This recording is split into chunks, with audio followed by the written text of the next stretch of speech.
Ukraine Russia যুদ্ধবন্ধে রুশ প্রেসিডেন্টের সঙ্গে সংলাপ চান মার্কিন প্রেসিডেন্ট। ট্রাম্পের প্রস্তাবে আগ্রহী পুতিন জানান রাশিয়া বরাবরই আলোচনায় প্রস্তুত। সংলাপে তোড়জোড়ের মধ্যে চলছে পাল্টাপাল্টি হামলা। শুক্রবারও ইউক্রেনের রুশ হামলায় ৩ জন নিহত হয়েছে। এদিকে ট্রাম্পের পরমাণু নিরস্ত্রীকরণ আলোচনা পুনরায় চালুর প্রস্তাবেও সম্মত ক্রেমলিন।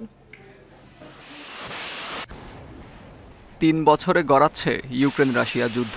ডোনাল্ড ট্রাম্প ক্ষমতায় আসলে শেষ হবে এই সংঘাত, এমনটাই প্রত্যাশা ছিল বিশ্ববাসীর। দ্বিতীয় মেয়াদে যুক্তরাষ্ট্রের ক্ষমতায় রিপাবলিকান ট্রাম্প, তবে এখনও চোখে পড়েনি ইতিবাচক কোনো পদক্ষেপ। বৃহস্পতিবার ওয়ার্ল্ড ইকোনমিক ফোরামে ভার্চুয়ালি যুক্ত হন ট্রাম্প। কথা বলেন ইউক্রেন যুদ্ধ ও রুশ জ্বালানি ইস্যুতে। রুশ প্রেসিডেন্ট পুতিনের সঙ্গে এ বিষয়ে সংলাপ চান মার্কিন প্রেসিডেন্ট।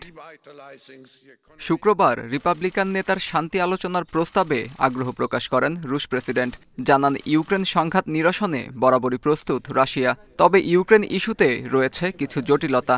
পুতিন বলেন সংলাপ বন্ধে জেলেনস্কির ডিক্রি এখনও বলবৎ। বর্তমান মার্কিন প্রেসিডেন্টের সঙ্গে আমার বিশ্বস্ত সম্পর্ক ছিল। আমি তার সাথে একমত যে তিনি ক্ষমতায় থাকলে হয়তো যুদ্ধ শুরুই হতো না। আমরা সবসময় বলেছি, আবারও বলছি, ইউক্রেন ইস্যুতে আলোচনার জন্য আমরা প্রস্তুত, তবে কিছু বিষয় বিশেষভাবে দেখা উচিত।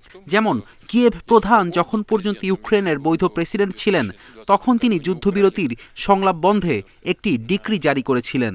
তাহলে এখন কিভাবে আলোচনা শুরু হবে?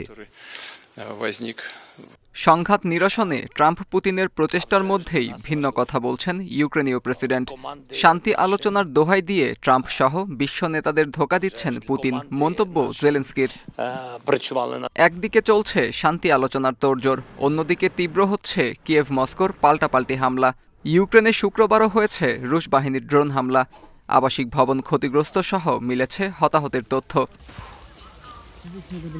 এদিকে ওয়ার্ল্ড ইকোনমিক ফোরামে পরমাণু অস্ত্র ইস্যুতেও কথা বলেন ট্রাম্প।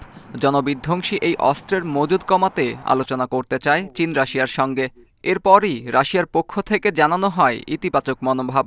ক্রেমলিন মুখপাত্র বলেন দ্রুতই আলোচনা চায় মস্কো। ইউক্রেন ইস্যুতে যুক্তরাষ্ট্রের সঙ্গে চলমান উত্তেজনার জেরে 2023 সালে পরমাণু নিরস্ত্রকরণ চুক্তি বাতিল করেছিলেন রুশ প্রেসিডেন্ট। আত্মজুর রহমান, ইন্ডিপেন্ডেন্ট নিউজ।